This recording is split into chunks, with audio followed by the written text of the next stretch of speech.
कॉक्रोचांना सरकार घाबरलं आणि सरकारने कॉक्रोच जनता पार्टीचं ट्विटर हँडल बॅन केलंय, भारतामध्ये विथहेल्ड केलंय। मी या गोष्टीचा जाहीर निषेध करतो। भारताचे चीफ जस्टिस ऑफ इंडिया देशातील तरुणांना, बेरोजगार तरुणांना झुरळ म्हणतात, कॉक्रोच म्हणतात, तरुण खडबडून जागा होतो आणि या सगळ्या व्यवस्थेच्या विरोधामध्ये सोशल मीडियावरती आंदोलन पुकारतो आणि स्वतःची पार्टी काढतो, कॉक्रोच जनता पार्टी। ती एवढी मोठी होती की देशामधील सगळ्यात मोठं संघटन तयार होतं युवकांचं।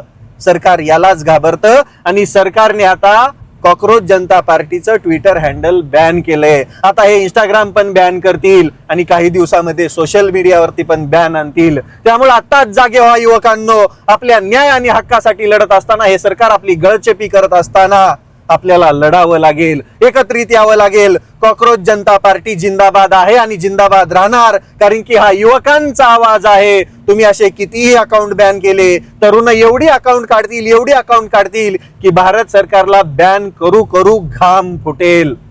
या अकाउंट बॅन करण्याचा आम्ही जाहीर निषेध करतो। आमची कॉक्रोच जनता पार्टी देशातील सर्वात मोठी पार्टी बनणार। त्यामुळे असले आवाज दाबण्याचे चाळे करू नका। सरळ आणि स्पष्ट शब्दामध्ये सांगतो, अकाउंट बॅन करणं म्हणजे युवकांचा आवाज दाबण्याचा प्रकार आहे।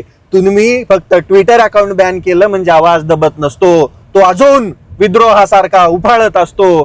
त्यामुळं अकाउंट बॅन करून युवकांचा आवाज दाबण्याचा प्रयत्न करू नका। कॉक्रोच जनता पार्टीचं अकाउंट बॅन केलं त्याच्यासाठी सरकारचा जाहीर निषेध। कॉक्रोच जनता पार्टी जिंदाबाद।